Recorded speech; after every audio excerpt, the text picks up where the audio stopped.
네, 오늘 말씀 로마서 1장 13절로 17절 말씀 보겠습니다. 로마서 1장 13절로 17절 말씀.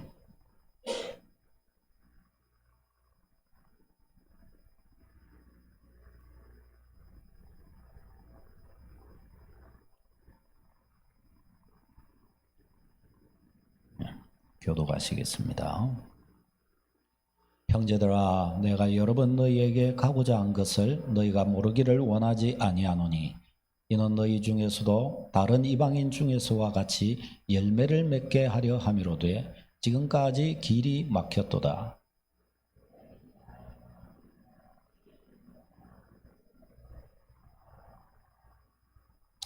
그러므로 나는 할 수 있는 대로 로마에 있는 너희에게도 복음 전하기를 원하노라.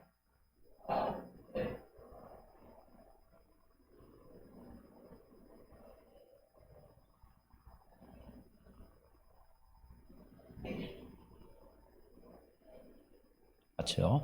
복음에는 하나님의 의가 나타나서 믿음으로 믿음에 이르게 하나니 기록된 바 오직 의인은 믿음으로 말미암아 살리라 함과 같으니라. 아멘. 네. 오늘 있는 17절 말씀, 오직 의인은 복음에는 하나님의 의가 나타나서 오직 의인은 믿음으로 살리라. 이 말씀을 중심으로 좀 전하려고 합니다. 오늘 말씀의 제목은 기막힌 복음의 은혜입니다. 복음의 한 해의 이 마지막 주일에 어떤 말씀을 전해야 되겠나 기도하는 가운데 우리에게 가장 큰 축복이고 가장 큰 신비, 성경의 가장 큰 핵심이라고 할 수 있는 복음을 다시 한번 나누어야 되겠다라는 생각을 했습니다.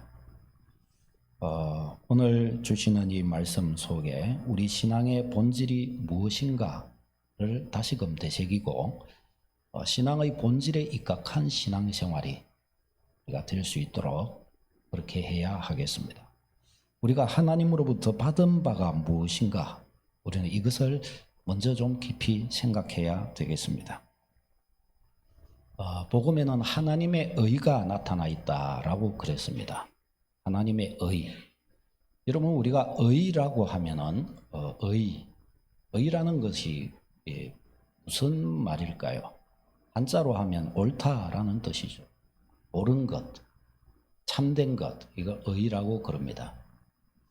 저 사람 참 의롭다 이렇게 할 때 이것은 일반적으로 사용하는 이 의 개념은 윤리적인 개념입니다. 윤리적인 개념. 윤리라고 하는 것은 인간이 사회를 이렇게 구성하고 살아가면서 혼자가 아닌 더불어 이렇게 살아가면서 서로의 지켜야 될 도리, 이치, 이것을 윤리라고 그럽니다. 윤리.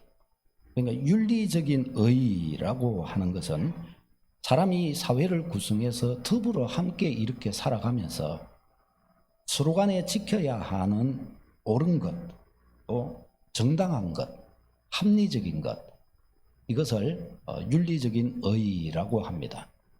사람들은 이렇게 더불어 함께 세상을 살아가면서 더불어 살아갈 수 있을 만한 소양을 갖추어야 되죠. 그렇지 않으면 서로 간에 불편하고 어려울 수밖에 없습니다. 그래서 윤리적인 사람은 사회생활을 잘할 수 있습니다. 윤리적인 삶의 기초가 뭐냐? 인문적 교양입니다. 기본적인 교양이 있어야 서로 더불어 사는 것에 무난하단 말이죠. 그러니까 윤리적인 측면에서의 의로움, 윤리적인 측면에서 의로운 사람, 우리 믿음의 성도는 윤리적인 측면에서 모나거나 비뚤어져 있거나 그러면 안 됩니다. 그러면 이 땅에서 사는 일에 나 스스로가 불행할 수밖에 없습니다. 자, 이 윤리적인 측면의 의는 시대에 따라서 또 사회나 문화에 따라서 각각 다릅니다. 우리나라에서도 보면은 조선시대에서 예를 들어 부모님이 돌아가셨다 그러면 뭐예요? 3년상을 치렀죠. 3년상은 3년 동안 내 부모님의 무덤 곁에 초막을 지어놓고 3년 동안 애곡하는 겁니다. 왜 그러냐? 그때는 유교가 우리나라를 뒤덮고 있었기 때문에 유교적인 효사상에 떨려서 그렇게 했습니다. 부모님이 내가 지금에 이르도록 자라는데 적어도 내 태어나서 3살이 되기까지 부모님의 이 손을 내가 벗어나서 살 수가 없었다. 내 부모님은 나를 아무리 적어도 3년은 그 품에 나를 안아주고 안아서 나를 키워주셨는데 부모님이 돌아가셨을 때라도 내가 적어도 3년은 부모님과 함께 해야 되지 않겠나. 이제 그런 겁니다. 그런데 뭐 이제 저런 것들을 터부시하고 저 당시에 저걸 생각하면 어때요? 그거 완전 불효자식이요. 그거 완전히 쓸모없는 자식으로 그냥 사회에서 매장돼 버립니다. 그러나 지금으로서는 어때요?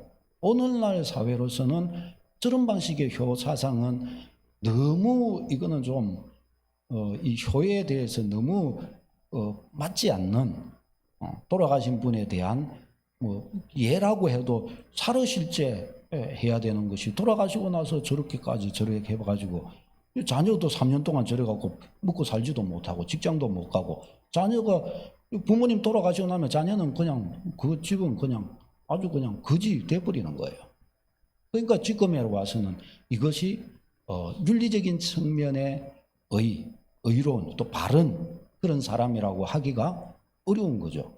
조금 비유가 어땠는지 모르겠는데 그러니까 우리나라에서의 의와 미국에서의 의와 아프리카에서의 의는 또 좀 달라요. 그래서 윤리적인 측면의 이 옳음이라고 하는 것은 시대나 사회나 문화를 따라 조금씩 다르다는 것입니다. 그러면 성경이 알려주는 옳다고 하는 것은 어떤 것일까요? 이것과 같은 것일까요? 아니면 좀 다른 것일까요? 성경이 우리에게 알려주는 의라고 하는 것은 관계적인 의입니다. 관계적인 의. 누구와의 관계냐? 하나님과의 관계입니다. 하나님과 사이에서의 의입니다. 그러니까 성경이 의롭다고 말하는 것은 저 사람 참 의로운 사람이야 라고 할 때 그 의로움이라고 하는 것은 하나님과의 관계 속에서의 의로움입니다. 하나님께서 우리를 바라보실 때 하나님께서 우리 인간에게 인간은 어떻게 살라고 정하신 바가 있습니다. 내가 만물을 창조하고 인간을 지을 때 이 원리를 따라 이렇게 살라고 지었느니라 라고 하신 하나님의 원칙이 있단 말이죠. 그 하나님의 원칙을 기준으로 해서 그것에 만족된 자를 하나님은 의로운 자라고 그렇게 그를 칭해 주십니다. 그러니까 이 하나님 안에서 성경이 알려주는 의로운 사람이라고 하는 것은 반드시 하나님과의 관계성 속에서 규정되는 것입니다.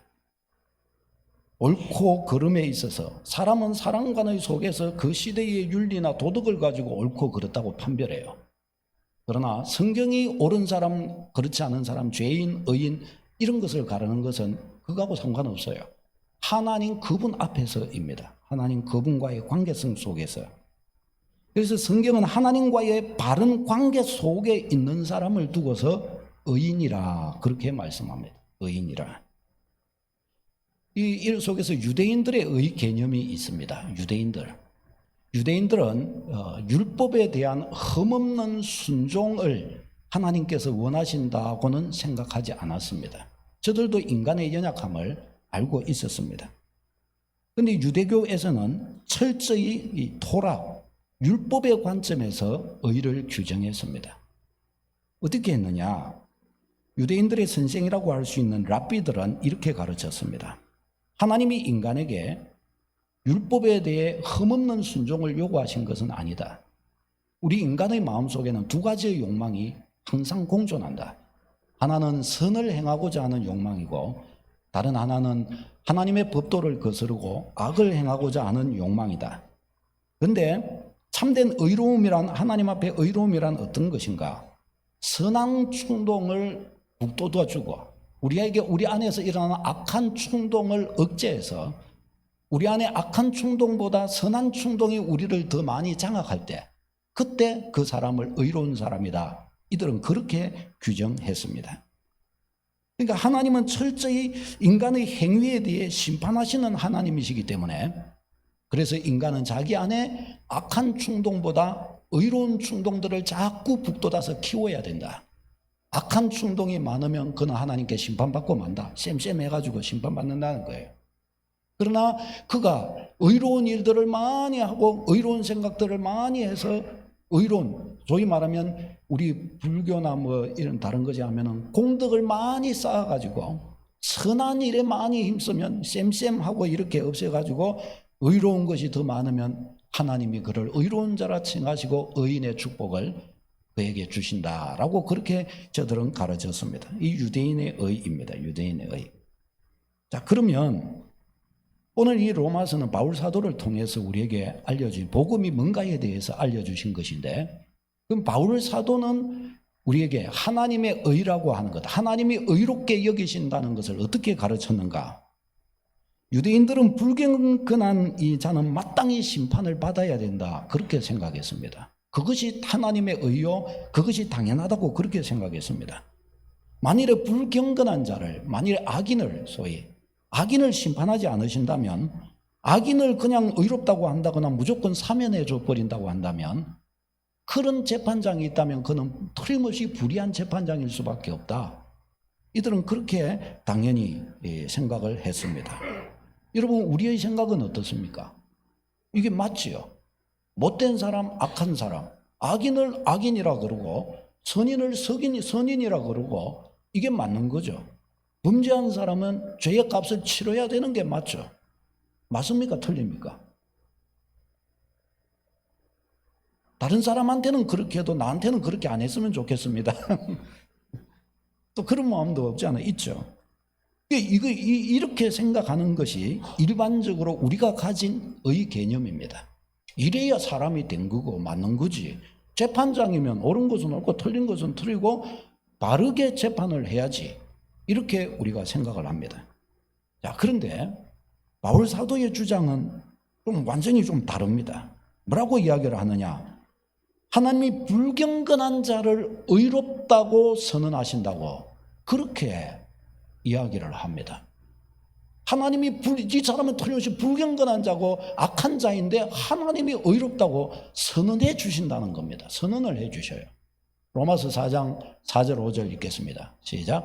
일하는 자에게는 그 삭시 은혜로 여겨지지 아니하고 보수로 여겨지거니와 이를 아니할지라도 경건하지 아니한 자를 의롭다 하시는 이를 믿는 자에게는 그의 믿음을 의로 여기시나니. 아멘. 이 구절은 참 제가 많이 인용했던 구절입니다. 이 말씀에서 하나님이 의롭다고 여기시는 사람은 어떤 사람입니까? 좀 경건하다거나 일을 잘했다거나 소위 선함이 가득한 사람을 하나님께서 의롭다고 인정하신다, 그렇게 말씀하지를 않습니다. 그런 게 없어요. 오히려 반대입니다. 일을 안 했는데도 일한 것처럼 취급해주고 경건하지 않은데 경건한 자로서 취급을 해주신다, 그렇게 오히려 말씀을 합니다. 여러분, 하나님이 죄 없다고 판결하시는 것은 율법의 행위와 무관하고 인간의 선한 행위와도 무관하다, 그렇게 사실 말하는 거예요. 이것은.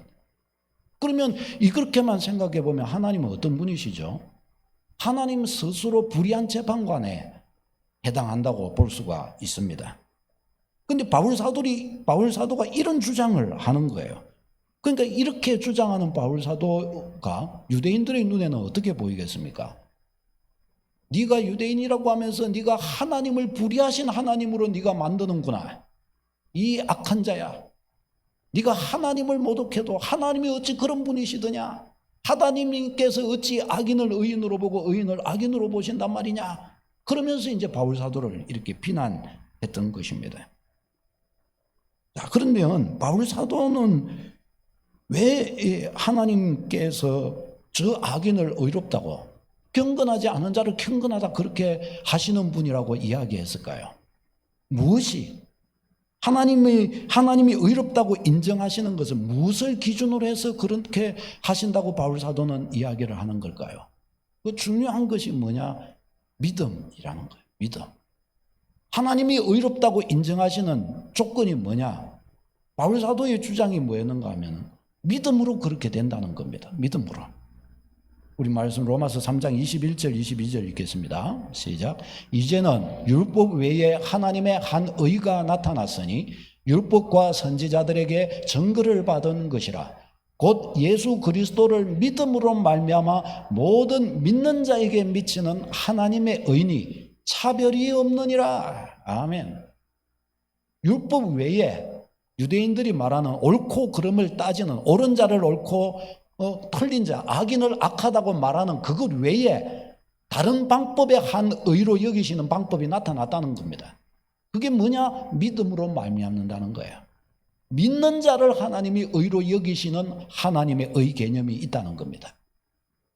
놀랍죠? 아니 그런 게 어딨냐? 그런 게 있다는 겁니다. 예수 그리스도 믿는 자를 하나님이 의롭다고 여기신다는 것입니다. 그의 선행의 유무와 상관없이 예수 그리스도를 믿는 사람을 하나님은 의인이라 의롭다 여기신다는 겁니다. 여러분 여기까지 생각하면 예를 들어 이것을 처음 듣는 사람이라면 굉장히 이상하게 보일 것입니다. 아니 저게 믿는다는 게 뭔데 저게 뭔데 만병통치약도 아니고 믿는다는 그것 가지고 악인이 그러면 하나님은 악인을 의롭다고 여겨주신단 말인가? 사실상 그 말입니다. 어떻게 그런 일이 있을 수 있단 말인가? 여러분 왜 바울 사도는 더 나아가서 성경은 악한 자임에도 불구하고 예수님을 믿는다는 그 이유 하나를 가지고서 그 하나를 기준으로 해서 왜 그를 의인이라 혹은 아무리 사람이 보기에 윤리적이고 도덕적으로 의롭게 보이는 사람이라 할지라도 하나님은 그를 인정해 주시지 않는가? 아무리 윤리적 도덕적으로 악하게 보였는데도 불구하고 그가 믿는다는 그 하나를 가져서 나는 너를 의롭다라고 칭하노라. 하나님은 왜 그렇게 말씀하시는 걸까요? 바울 사도는 당대의 최고의 석학 중에 한 명입니다. 이런 주장을 하는 데에는 그만한 이유가 있겠죠. 사실 이거는 구약과 신약이 우리에게 가르쳐주는 핵심적인 교리예요. 가장 중요한 것 중에 하나입니다. 그러면 하나님은 왜 예수님을 믿을 때 의인의 지위를 부여하시는 것일까요? 왜 의인의 지위를 부여하시는 것일까요? 다른 것이 아니라 예수님을 믿는 그것으로 말이죠. 로마서 3장 같이 읽겠습니다. 시작. 모든 사람이 죄를 범하였음에 하나님의 영광에 이르지 못하더니 그리스도 예수 안에 있는 속량으로 말미암아 하나님의 은혜로 값없이 의롭다 하심을 얻은 자 되었느니라. 아멘.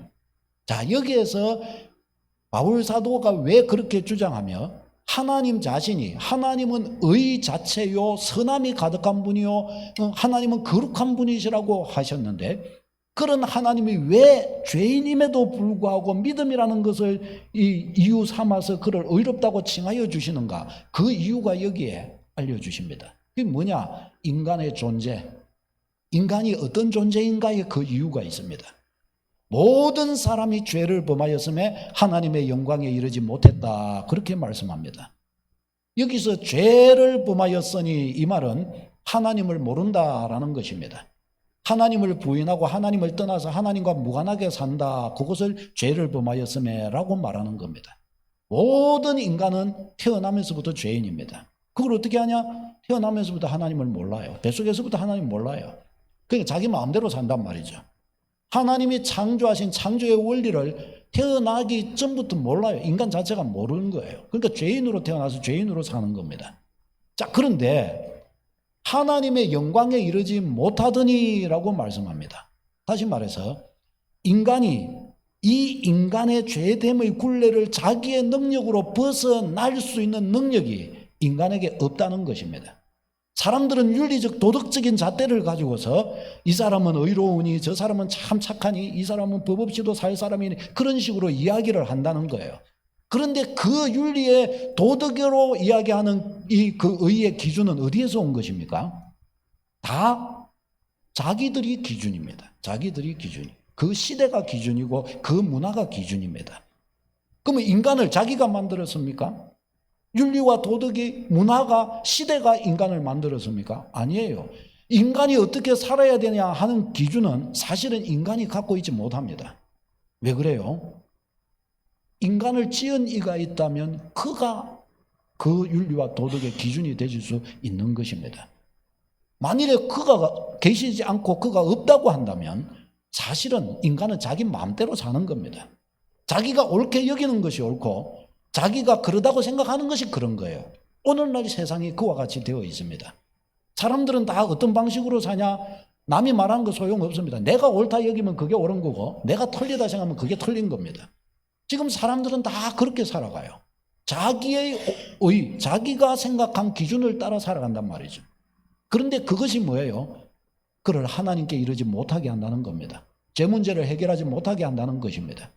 사람은 이거 보고 이 사람은 진짜 이렇게 사는데 이런 사람이 천당 못 가면 누가 가냐? 저렇게 선하게 살고 저렇게 바르게 사는데 저런 사람이 천당 못 가면 누가 가냐? 사람들은 그런 식으로 이야기를 합니다. 그 사람이 얼마만큼 선한지 내가 압니까? 그 사람이 얼마만큼 정말 착하게 살았는지 그 사람이 살아온 역사를 내가 알고 있습니까? 이 세상에 그가 어떻게 사는지 아는 사람이 어디 있어요?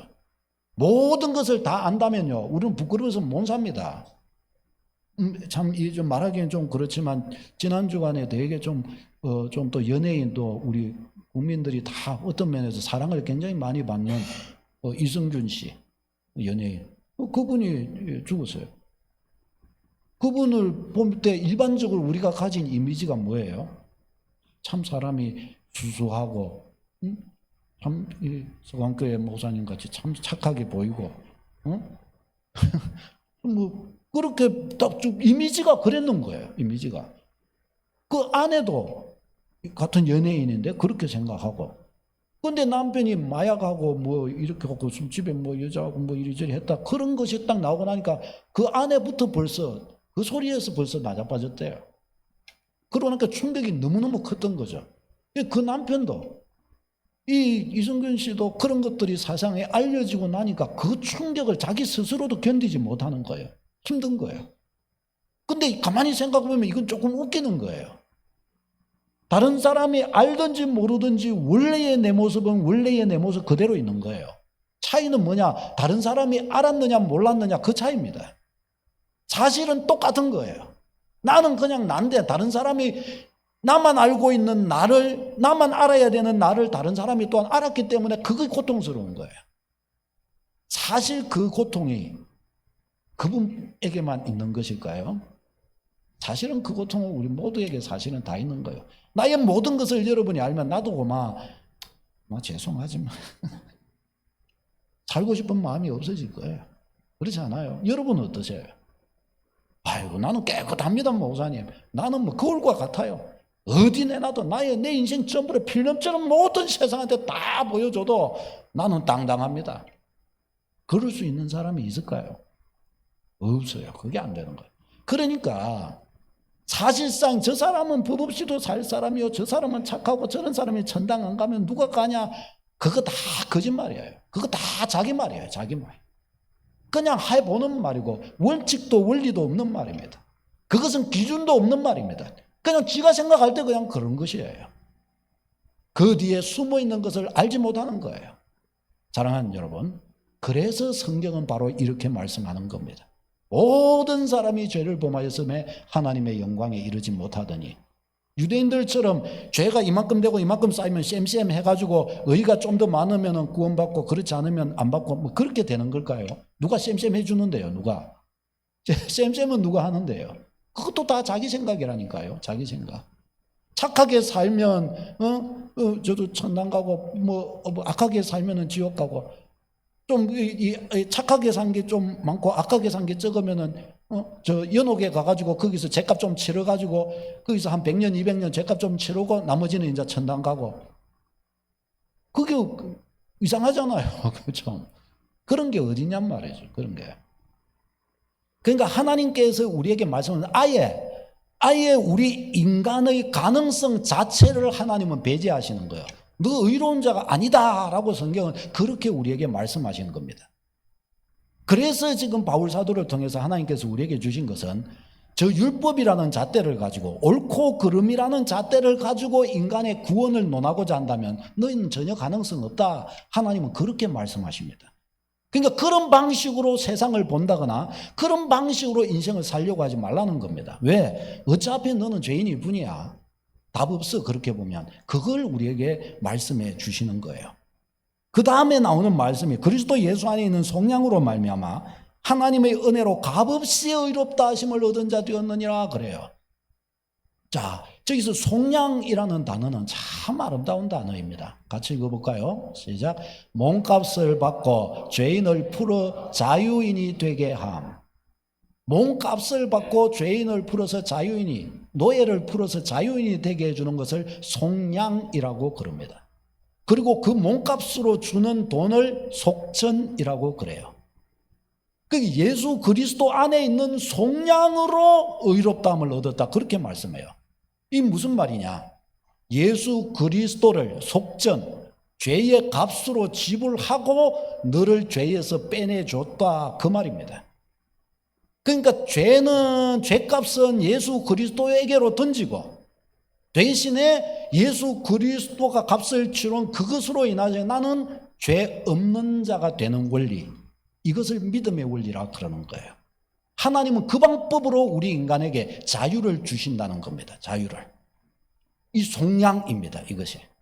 속량으로 말미암아 하나님의 은혜로. 그래서 하나님의 은혜라는 거예요. 이게. 왜? 우리는 내가 의로운 행실을 해서 따낸 의가 아니기 때문에 예수님이 값을 치른 은혜이기 때문에 나는 그것을 받아들인 것밖에 없기 때문에 그것을 은혜라는 말로 한 겁니다. 은혜로 말미암아 의롭다 하심을 얻었다. 그렇게 그래서 말씀을 해요. 로마서 3장 25절요. 시작.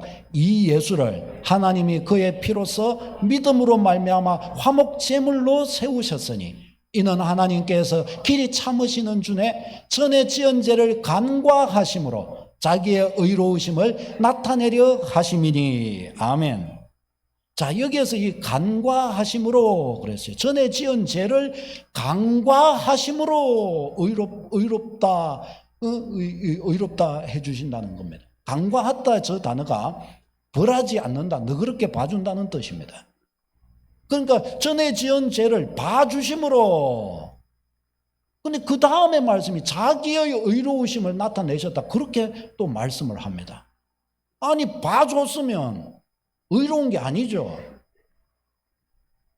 죄값을 지불해야 의로운 거죠. 그렇잖아요.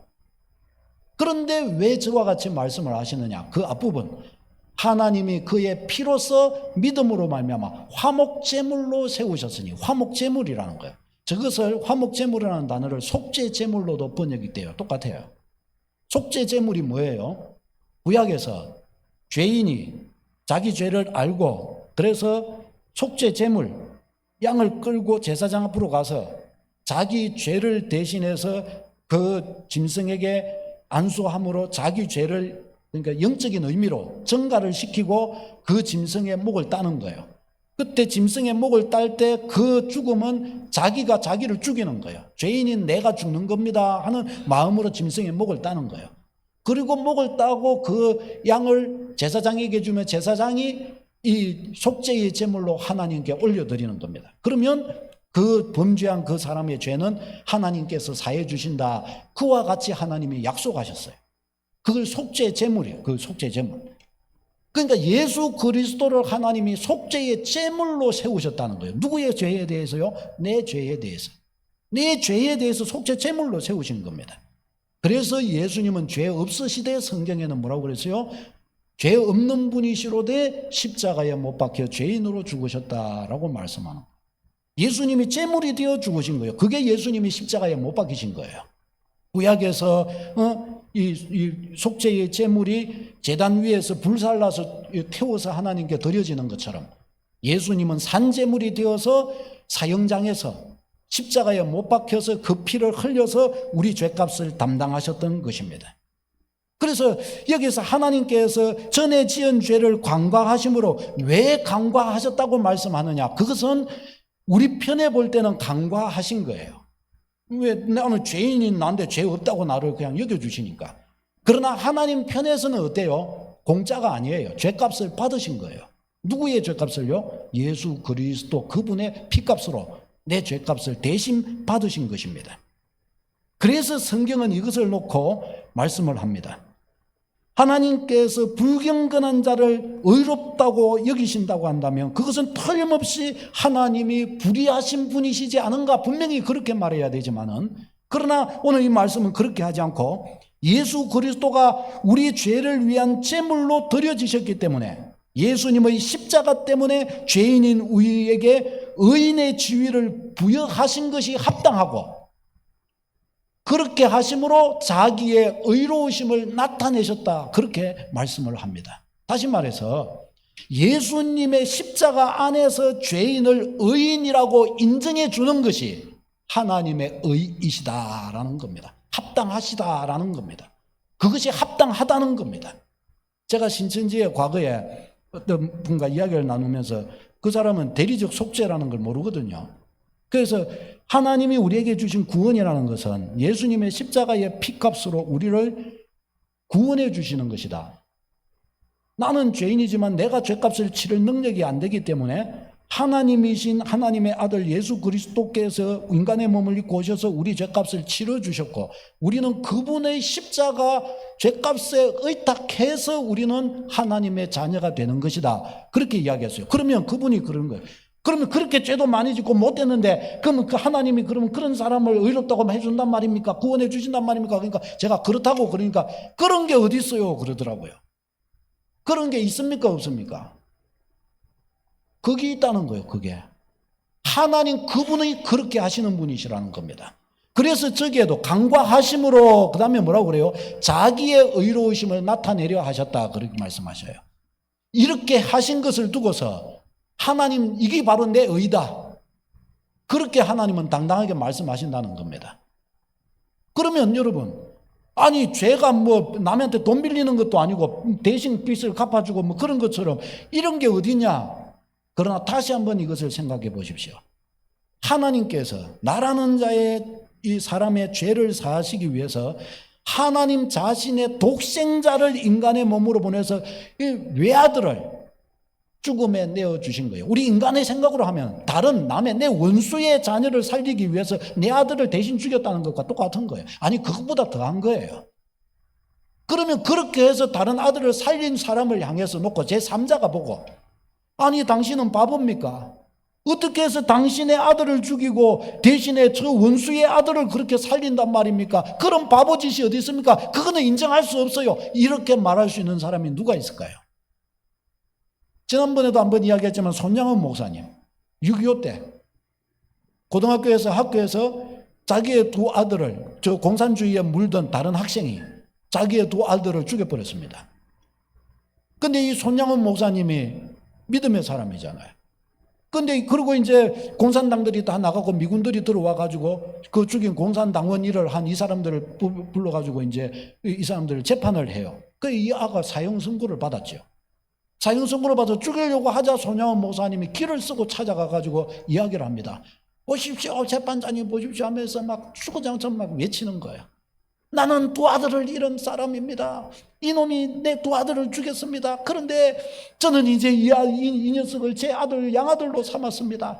이제 내 아들이 3명이 되었고 2명은 죽었고 이제 1명 남았는데, 만일에 이 아들을 죽이신다면 3명 다 나는 죽은 것과 같습니다. 제발 제발 이 아들을 살려주십시오. 자기 아들을 죽인 그 아들을 이 양아들로 삼아가지고, 그러니까 가족들이 왜, 아니 이런 게 어디 있습니까? 어떻게 그렇게 할 수 있어요? 아버지 저 오빠들을 죽인, 저 우리 아들을 죽인 저 놈을 어떻게 아들로 삼고 저 놈을 살려달라고, 사형받는 게 마땅한데 어찌 저 놈을 어떻게 살려달라고 그렇게 합니까? 아빠 미워 안 볼래.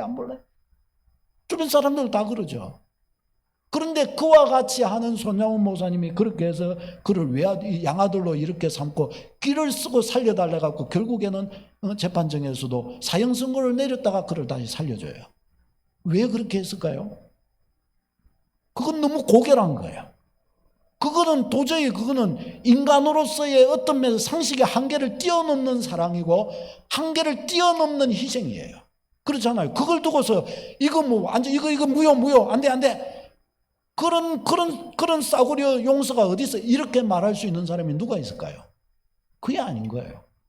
성경은 하나님께서 우리 죄인을 의롭다고 여겨주시는 이것에 대하여 하나님은 피눈물을 흘리시면서 그 하나님의 사랑하심과 참되심이 이 일을 이루신 거예요. 그래서 예수님의 십자가 앞에서 우리는 숙연해질 수밖에 없는 겁니다. 이거는 웃을 노릇이 아니에요. 그냥 쉽게 농담처럼 할 수 있는 말이 아니에요. 하나님의 독생자의 값을 치르시고 죄인을 의인 만들어 주신 겁니다. 그리고 하나님께서는 당당하게 말씀하셔요. 이게 바로 내가 너희를 사랑하는 증거요. 죄인인 인간을 사랑하는 이것이 나의 증거요. 나의 성품의 의로움의 증거다. 하나님은 당당히 그렇게 우리에게 이 말씀을 하신 겁니다. 로마서 3장 26절도 같이 읽어봅시다. 시작. 곧 이때에 자기의 의로우심을 나타내사 자기도 의로우시며 또한 예수를 믿는 자를 의롭다 하려 하심이라. 아멘. 자기가 하나님 자신이 이와 같이 하신 하나님 자신이 의로우시고 또한 누구예요? 예수 믿는 자를 의롭다고 하나님이 칭하여 주신다는 겁니다. 이렇게 되신 것이 하나님 그분의 의라는 것이에요. 하나님 그분의 의. 예수 믿는 자에게 의인의 지위를 주시는 것이 하나님의 의라는 것입니다. 하나님의 의. 여러분, 이게 얼마나 놀라운 일입니까? 아니, 그러면 하나님은 왜 저렇게 하신 걸까요? 왜 저렇게? 그것은 하나님이 창조주이시기 때문입니다. 우리를 하나님 그분의 형상대로 하나님 그분을 우리 안에 담아서 우리를 지으셨기 때문입니다. 부모가 자녀를 위해 왜 살아요? 한평생 전부를 왜 살아요? 자기의 모든 삶을 자녀를 위해 살아도 아까워하지 않은 거예요. 평생을 부모가 살고 돌아가시기 전에 자기의 모든 재산과 모든 것들을 다 자녀에게 물려줘도 하나도 아깝지 않고 뿌듯하게 여기며 가시는 거예요. 세상에 그럴 수 있는 관계가 어디 있어요? 부모와 자녀 간의 관계 외에 어떤 관계가 그렇게 할 수 있는 관계가 있을까요? 과거에 보니까 그 미국의 그 아주 유명한 어떤 대재벌이 죽으면서 180억인가를 자기가 키우던 강아지한테 유산으로 물려줘가지고, 그런데 나중에 그 강아지가 죽고 나서 그걸 사회에 이렇게 귀속시켰다 뭐 그렇게 하대요. 강아지한테도 뭐 자기의 전부를 이렇게 물려주기도 하긴 했는데, 그러나 보편적으로 그렇게 하냔 말이죠. 그렇지 않지요. 자, 사랑하는 여러분, 이게 하나님의 방법이십니다. 이게 우리의 인격이나 우리의 의로운 행위 때문이 아니라 예수님의 십자가 공로로 그것을 보시고 우리를 의인이라고 인정해 주십니다.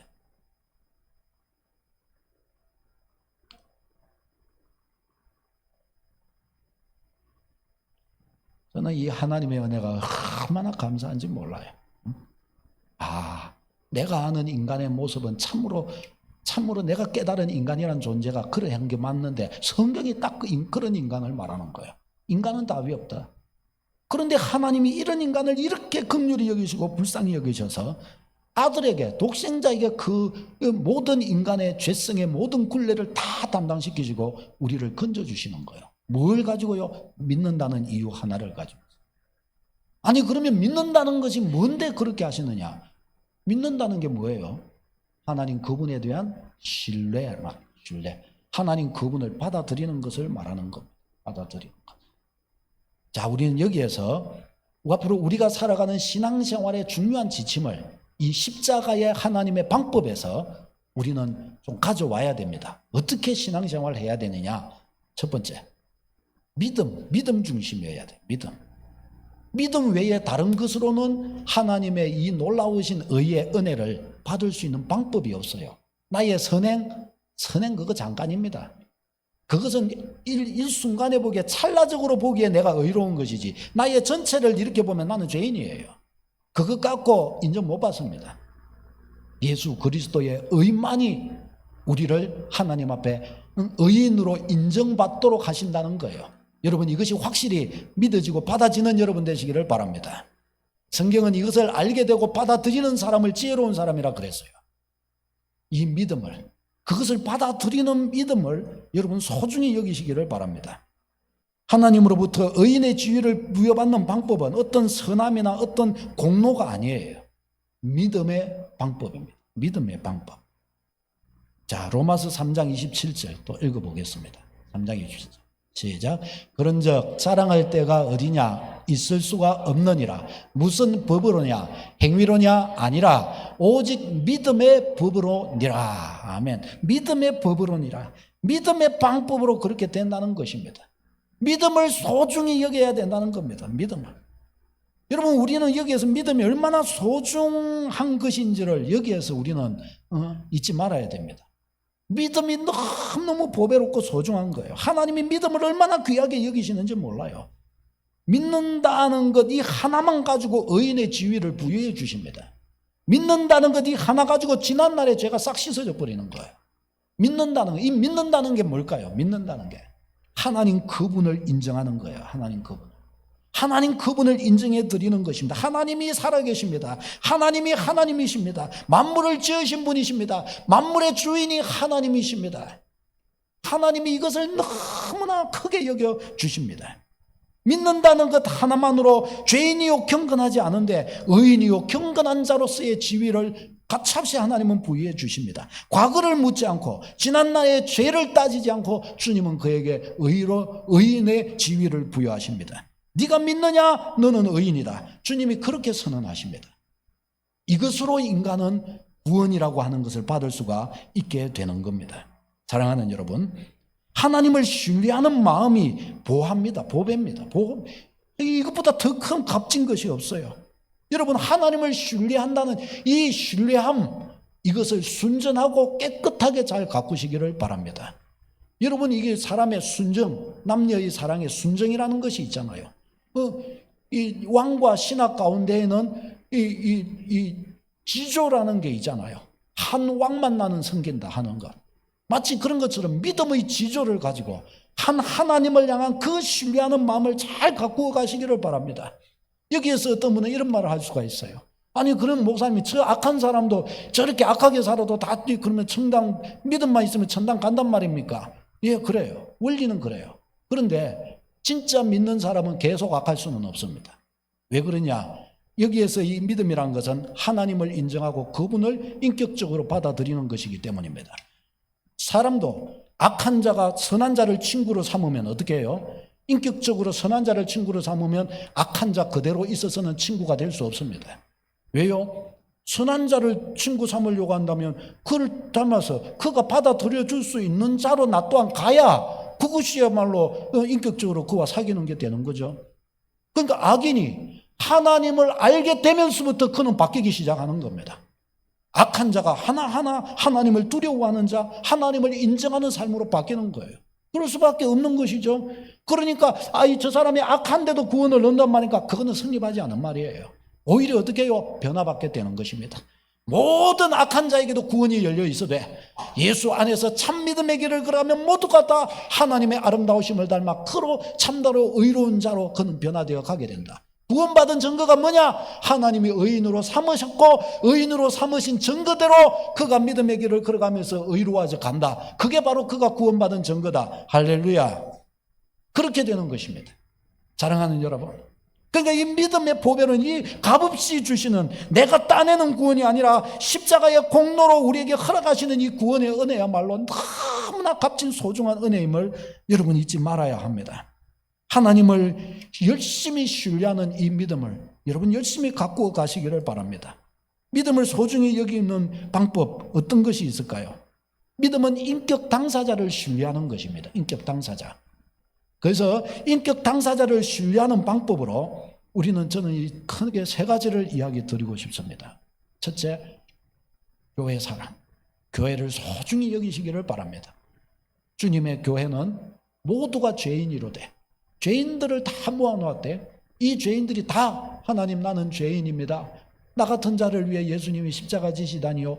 이것을 들었고 믿어졌고 받아들인 사람들의 공동체입니다. 죄인들의 모임이지만 그러나 이걸 알고 고백한 사람이에요. 하나님 나는 죄인입니다. 이걸 고백한 사람이에요. 이것보다 소중한 게 없다는 거예요. 이것보다 소중한 공동체가. 교회를 열심히 사랑하시고 소중히 여기시기를 바랍니다. 그 다음에 이웃을 사랑하시기 바랍니다. 이웃을 소중히 여기시기를 바랍니다. 이웃 사랑. 하나님은 우리를 향해서 어떻게 해요? 우리의 죄값을, 우리를 한 사람을 건지기 위해 하나님은 독생자까지 주셨어요. 그렇다면 우리가 이웃 사랑하는데 정말 애를 써야 됩니다. 하나님 제일주의. 하나님이 안 계시다면 이웃사랑으로 거기서 끝나면 되죠. 그러나 하나님이 계셔요. 하나님 제일주의. 예배를 소중히 여기고 하나님이 내게 주신 직분을 생명처럼 여기고 하나님을 섬겨 이 땅을 살아가고 할렐루야. 이 가치를 여러분 절대로 놓치지 말고 이런 것들을 값싸게 취급하거나 쓰레기 취급하여 버리지 마세요. 하나님께 예배하는 이 예배를 하나님 앞에 정성껏 챙겨가 보십시오. 나의 믿음의 하나님이 우리에게 신실하게 다가와 주실 것입니다. 두 번째, 사람을 판단하지 마시기 바랍니다. 사람 판단하면 안 됩니다. 다른 사람은 몰라도 믿음으로 구원받았다고 여기는 사람은, 이 믿음을 가진 사람은 절대로 다른 사람 판단하는 자리에 가면 안 됩니다.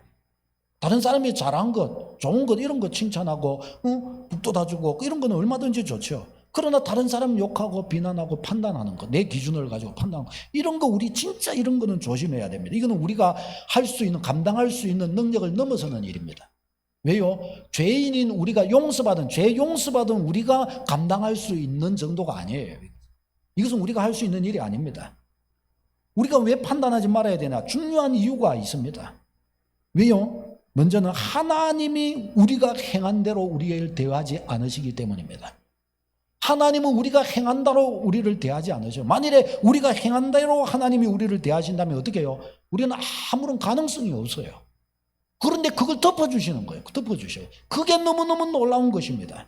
디도서 3장 5절 읽겠습니다. 시작. 우리를 구원하시되 우리의 행한 바 의로운 행위로 말미암지 아니하고 오직 그의 긍휼하심을 따라 중생의 시선과 성령의 새롭게 하심으로 하셨나니 아멘. 우리의 행한 바 의로운 행위로 말미암지 않고 라고 그러셨어요. 그러니까 만일 하나님이 우리의 행한 바대로 판단하신다면 하나님께 인정받을 수 있는 자가 아무도 없는 거예요. 그러니 하나님이 이렇게 하시지 않으셨으니 우리도 다른 사람의 사는 바 모양, 그의 행동, 그의 모습, 그것 갖고 사람 판단하면 안 된다는 것입니다. 두 번째, 하나님께서 그를 받으셨다는 것입니다. 로마서 14장 3절요. 시작. 먹는 자는 먹지 않는 자를 없인 여기지 말고 먹지 않는 자는 먹는 자를 비판하지 말라. 이는 하나님이 그를 받으셨음이라. 아멘. 그러니까 그 사람이 죽지 않고 이 땅을 소위 말하면 살아가고 있다는 것은 하나님이 아직 그를 죽이지 않으셨다는 것입니다. 그렇다고 한다면 내가 그를 촌철살인할 이유가 무엇이란 말입니까? 하나님이 그를 그대로 살게 하셨다면 그를 그대 있는 모습 그대로 그냥 귀하다고 여기고 하는 그것이 우리의 본분이요 책임이라는 것이에요. 자, 사랑하는 여러분, 그래서 우리는 절대로 이 땅을 걸어가면서 사람 판단하지 않기를 바랍니다. 그럼 목사님은 어떻게 해요? 그냥 있는 그대로 보라는 겁니다. 있는 그대로. 꽃이 있는 그대로. 호박꽃은 호박꽃대로, 아, 호박꽃이다. 저게 또 다른 꽃이면은, 아, 저거는 장미, 덜장미, 소녀, 캔디. 좀 캔디는 캔디대로 보고, 호박은 호박대로 보고, 그냥 그렇게 보면 되는, 수박은 수박대로 보면 되는 거고, 있는 그대로. 거기서 더도 말고 더도 말고, 호박은 좋고 수박은 나쁘다. 수박은 좋고 호박은 나쁘다. 그게 아니고, 호박은 호박대로의 그대로, 수박은 수박대로의 그대로, 장미는 장미대로의 그대로, 그냥 그대로 보는 겁니다. 그리고 나의 기분이 어떠하면 나의 기분대로만, 나의 기분만 그냥 말하면 되는 거예요. 나는 수박이 좋다. 그러면 되는 거죠. 그렇죠? 왜? 그거는 내 취향이니까. 절대로 사람 판단하지 말아야 돼. 그 다음에 세 번째, 마지막 세 번째. 세 번째가 뭔가 하면 기뻐하라는 겁니다. 기뻐하라. 하나님이 이다지도 큰 은혜를 우리에게 주셨다면 우리는 이 땅에서 정말 우리가 기뻐하지 않을 이유가 없다는 거예요. 무조건적으로 기뻐해야 됩니다. 같이 읽겠습니다. 시작. 항상 기뻐하라. 쉬지 말고 기도하라. 범사에 감사하라. 이것이 그리스도 예수 안에서 너희를 향하신 하나님의 뜻이니라. 아멘. 여러분, 우리 인생에 아무리 고난이 있어도 그거 잠깐입니다. 아무리 좋은 것이 있어도 그것도 잠깐입니다. 이 세상에 어떤 것이든지 영원히 가는 것 없습니다. 내가 예를 들어서 앞에서 말한 이승균 씨 같은 경우처럼 그 비참한이나 너무너무 부끄러워 얼굴도 못 들고 다니겠는 그런 것들이 있어도 그것도 여러분 잠깐 있으면 다 지나갑니다. 다 잊혀집니다. 그럼 그때 다시 얼굴 뻐끔 내밀고 들고 이 화장 좀 진하게 해가지고 거리가 다니면 됩니다. 그러면 뭐 다 까먹고 사람들 모릅니다. 그 중에서는 또 내 팬도 있어요. 아무리 사람이 약해도 자기 편이 그 중에서 20%는 있습니다. 그러니까 그 힘 가지고 살면 돼요. 아니 그거 다 없어도 적어도 하나님은 나를 알아주시고 인정해 주시고 나를 불쌍히 여겨주신다는 걸 믿으시기를 바랍니다. 여러분 근본적으로 하나님께서 이런 나를 받아주셨다는 거예요. 그러니까 어떻게 해요? 기뻐하라는 거예요. 기뻐. 성도의 특징은 뭐냐? 어떤 속에서도 기쁨을 잃지 않는 겁니다. 어떤 괴로운 속에도, 어떤 죄악됨, 약함 속에서도, 어떤 부끄러움과 수치되는 속에서도 어떻게 해요? 내 안에 기쁨. 왜? 이유가 뭐냐? 하나님이 나를 받으셨기 때문에. 마지막 구절요. 시작. 너희는, 자, 이 구절 말고 다음 구절 봅시다. 시작. 누가 능히 하나님께서 택하신 자들을 고발하려? 의롭다 하신 이는 하나님이시니 누가 정죄하려? 죽으실 뿐 아니라 다시 살아나신 이는 그리스도 예수시니 그는 하나님 우편에 계신 자요 우리를 위하여 강구하시는 자신이라. 아멘. 누가 능히 하나님께서 택하신 자를 고발하려? 하나님께서 의롭다 하신 이를 누가 정죄하려? 하나님이 나를 의롭다 그러셨는데 그건 나버린 겁니다. 세상 전부가 나를 던져도 하나님이 그렇게 하셨다면 거기서 내게 살 길은 있는 거예요. 사랑하는 여러분 꼭 잊지 마시기를 바랍니다. 주 안에서 기뻐하십시오. 세상이 어렵고 여러 가지 이 비난받을 일들도 많고 부족한 일고 내 죄성 때문에 잠도 못 자고 그럴 일들도 있지만은 여러분 거기에서 벗어나십시오. 나는 죄인인데 뭐 내가 그렇지 뭐. 그러나 나의 구주께서 나 같은 자도 건져주셨구나. 이 속에서 무한 자유와 감사와 기쁨을 가지고 승리하는 여러분 되시기를 바랍니다. 23년도 마감하고 24년도 이런 마음 가지고 이 복음의 은혜 가지고 승승장구하는 여러분 되시기를 축원합니다.